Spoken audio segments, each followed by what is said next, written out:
Before I get into this video, I just want to say that this video is fair use, so all the media used in this video is just a criticism review in a transformative way. All the information I present is public information, and everything else is alleged or joke or just my opinion.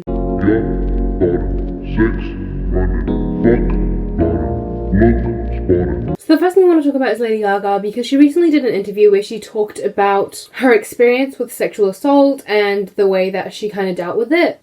The interview was on The Me You Can't See, which is a documentary series hosted by Oprah Winfrey and Prince Harry. And on the series, Gaga talks about what she calls her total psychotic break and years of self-harm that followed sexual assault by a music producer. I said no and I left, and they told me they were going to burn all my music. And they didn't stop. They didn't stop asking me, and I just froze. I don't even remember. And I will not say his name. I understand this Me Too movement. I understand that some people feel really comfortable with this, and I do not. I do not ever want to face that person again. She said that she experienced extreme pain and visited the hospital years after she became pregnant because of the assault.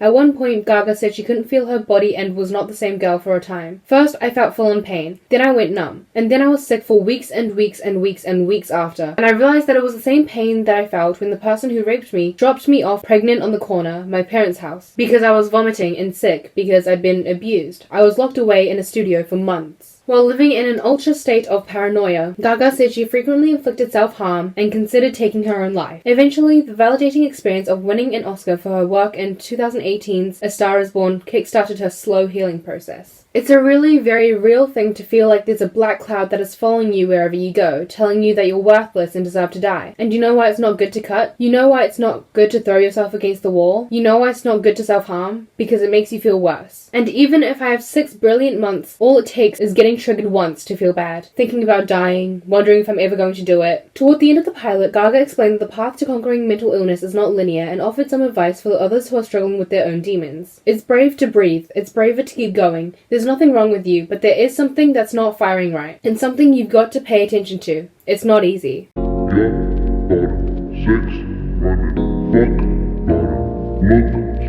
So this story is about AMDA, which is a University of Performing Arts in Los Angeles, and it is supposed to be really quite like prestigious and stuff like that, but they've also experienced quite, not controversy I would say, but people have just had issues with their experience at this university. So somebody on TikTok made their experience very public and just talked about how generally shit it was for them to be there. I am officially calling out Celeste Lanuza and Dora O'Reinstein. Celeste was my ballet teacher my first semester here at AMDA, and repeatedly dead-named me for 4 weeks straight.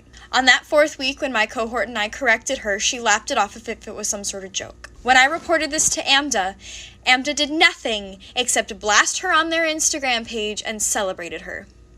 Dora O'Reinstein made comments about how anxious or excited I would get based on whether or not I did something correct after she found out that I was autistic. She made an assumption that I was born male and would oftentimes make passes about how my voice was higher for someone like me. When she found out I was born female and identified as non-binary versus being a male to female transgender individual, told me that I needed to speak higher in my voice. Both of these teachers have made my struggle against body dysmorphia and dysphoria worse. They need to be held accountable. And the comments under this TikTok say, I'm so sorry you experienced this. I used to go to AMDA, but I dropped out due to mental health issues. But honestly, I'm glad I did. Dora O'Reinstein, if I'm correct, she was my voice teacher at University of Buffalo. She repeatedly encouraged my eating disorder, taught me horrible singing habits. I was Dora's first student at AMDA and her first trans student in general. She would constantly misgender me, etc. I wish this was the first horror story I'd heard from AMDA students. Thank you for speaking out. We're with you. I went there for a year. Left because my grandfather was starting to get really sick. I was bullied by a teacher who was marking me as absent. As a fellow autistic AMDA graduate, I stand with you. So it seems like there have been quite a few issues with this university. Something really interesting that isn't necessarily about this, but just something that I thought about is there are a lot of differences between the older generation and the newer younger ones in a lot of different areas, but for this specifically, I feel like people who are into performing arts and stuff like that, and especially people who teach it, but for this specifically, like people who are into performing arts, or I feel like I guess teachers more often, I don't fucking know who Dora Explorer is, but like I just feel like a lot of like the older kind of like Gen X boomer kind of art performers or just like art performing teachers, they're just bitches. Like I feel like the younger generation, people who are into art, like theater kids, you know what I mean? A lot of them are just so much more just diverse, I guess. They're more diverse, they're more accepting, they're more open-minded, whereas if I think about like an older generation performing arts teacher or somebody who's into performing arts, I'm not getting the best kind of picture in my head. Maybe that's just me. Maybe I have like a really warped perception on how people are, but I don't know. Look, spotted. About 10 years ago, there was a big, story about how a 16-year-old girl was married off to this, 51-year-old, I think he was, an actor. He was washed up, but he had, acted and stuff before. And it was a big deal because, obviously, why is a 16-year-old getting married off to a 51-year-old? So, obviously, everyone was very critical of Doug Hutchinson, the 51-year-old actor, for marrying 16-year-old Courtney Stodden, because why is this happening? That's really gross on his end. And he was essentially pretty, well held accountable for it during the year of 2011-ish, and I was lying because the majority of the media was focused very heavily on Courtney, and a lot of people were calling Courtney a whore and a slut because they were doing music at the time. They're still doing music now. Obviously, then being 16 years old, the way that they were presenting in music videos was a lot more controversial then. So there was the fact that they were dressing very provocatively in music videos and in general, but also just the fact that they had just married a 51-year-old. There was a whole thing, but so much attention was focused on Courtney, and for what? So many people were giving Courtney hate for being a victim, and at one point Courtney even fell pregnant, but they ended up miscarrying, and they were actually really upset and distraught about this. They also talked about how not ready they were to actually have a child, and how it very much was unplanned or whatever. So when they did end up miscarrying, it was a big deal for them. And a while after they divorced, Doug Hutchinson claimed that Courtney had faked the pregnancy and miscarriage in order to get a reality TV show when the couple were completely broke. He was working on a memoir called Flushing Hollywood, Fake News, Fake Boobs, which is a whole other thing on its own because Courtney literally went on a live television show, and they got this doctor on TV. And he scanned the 16-year-old's boobs. I mean, to be fair, I don't actually know if they were 16 at the time, but they were still definitely very young. And the rumor that they had gotten, breast implants or something like that also started when they were very, very young. So that entire thing was just concerning in general, because they had big boobs and, they were showing it off or whatever. So they scanned the 16-year-old's boobs in order to determine whether or not they had implants. If they did, if they did, it would be good to, actually know, because the whole thing with, plastic surgery and beauty standards is a whole other conversation. But also, they were 16, and they were also already being absolutely shat on by everyone in the media, and could not read any comments about anything involving themselves without being called a whore or a slut. So I don't know why that had to be done, but it was. But Doug exposes intimate details about the couple's relationship, including an alleged scheme they came up with together when they found themselves desperate for cash. The 59-year-old says Courtney, 25, was the one who came up with the idea, but he went along with it after being out of work and blacklisted by Hollywood. I'm not proud to admit this, but again, this book is about the truth. I don't justify it in my book. I'm actually just ashamed that we did it, he told Fox News. So he was talking to Fox News. He called this memoir Flushing Hollywood, Fake News, Fake Boobs. I feel like that should tell you everything that you need to know. Anyway, but like I said, a lot of negative media attention was on Courtney for some fucking reason, and this includes a few tweets made by Chrissy Teigen. This was before she had married John Legend. Is his name John Legend? Fuck, I forgot his name. Yeah, John Legend. This was before she had married him. So she didn't have any clout or anything, and she was just on the internet giving the 16-year-old hate for being literally groomed. And letting y'all know now, you'll see it later, but Courtney does realize that it was grooming, and they're still kind of struggling with it. But, obviously, they were fucking 16 and married off for several years and fell pregnant. That's not gonna, go away just because they divorced. But yeah, they're working with it now, and they're trying to heal from it now, but that's besides the point. So Chrissy Teigen said a bunch of, whack-ass shit. She said stuff like, "My Friday fantasy, you, dirt nap." Courtney tweeted, "On the 8th day of Christmas, my true love gave to me 8 erotic elves," and Chrissy retweeted that and said, "Go to sleep forever. What drug makes you do what you do with your mouth? Asking for a friend who really wants to know how to look like an idiot. Thanks." Saying Courtney Stodden's Facebook page got shut down for being too sexy is like saying the Nazis were just meanies, as in, not quite. Do you have a family? Which, how do you make a tweet like that and just, not think about the fact that they're the victim in the situation? Their mother married them off to this 51-year-old. Their father was okay with this and walked them down the aisle.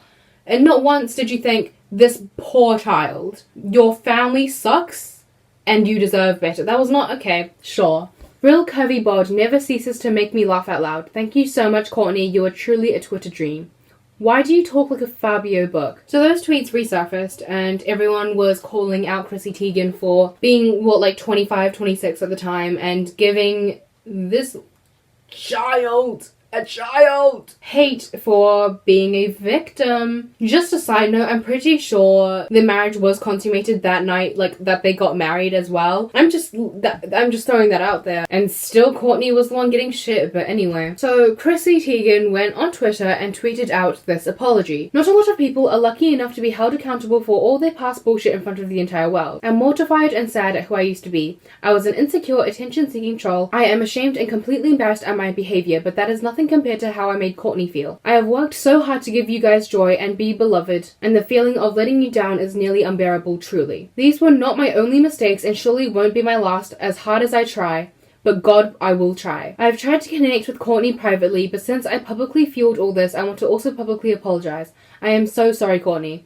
I hope you can heal now knowing how deeply sorry I am, and I am so sorry I let you guys down. I will forever work on being better than I was 10 years ago, 1 year ago, 6 months ago. I do want to take this moment and kind of divert it onto a different track about just apologies in general online. This is not about this apology. I'm not saying that this apology is good. I'm just saying apologies in general online, public ones that influencers and stuff like that make. I feel like the bar for these apologies are so not only high but just weird. The only one apology that I've seen that had a general good kind of response to, it really opened my eyes about how y'all want people to apologize. And essentially there's a lot of the apology just has to be about I'm so stupid, I'm so dumb, I will try and become better, but fuck me for being a fucking moron. I'm literally the dumbest person alive. I'm so stupid.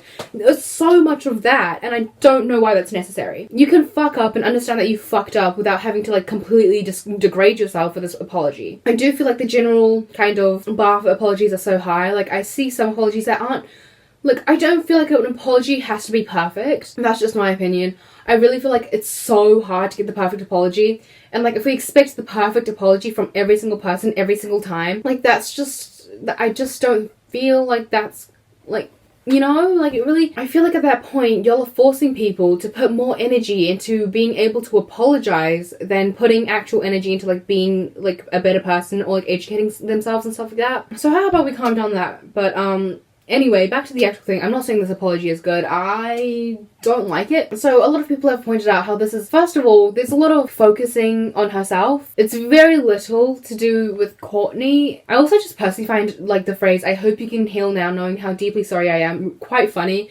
Because, babe, you weren't even famous back then. I don't think Courtney gives a shit about some unknown, irrelevant hater that has nothing better to do with their time than hate on a 16-year-old child for marrying their groomer, but okay. There's also the fact that this is quite vague. If you are a fan of Chrissy Teigen and you don't actually know what's going on, you don't know what has been happening, and you just see this, all you think is she was maybe mean to this Courtney person, I don't know.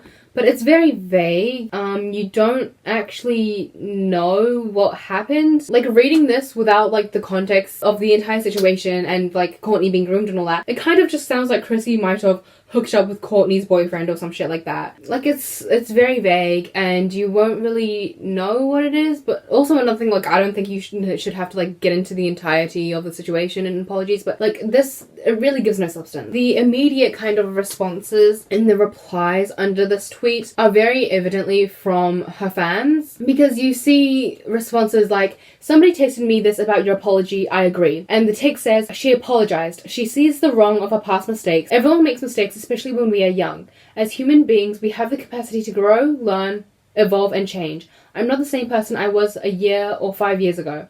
I'm a different person, more so over 10 years ago. Everyone makes mistakes. We are here to learn and grow from them. Forgive yourself, move on, and be a better person. You are loved. And then Charlotte, for some fucking reason, said, you're perfect, queen. We all make mistakes. I feel in this situation, you could call it a mistake. You could.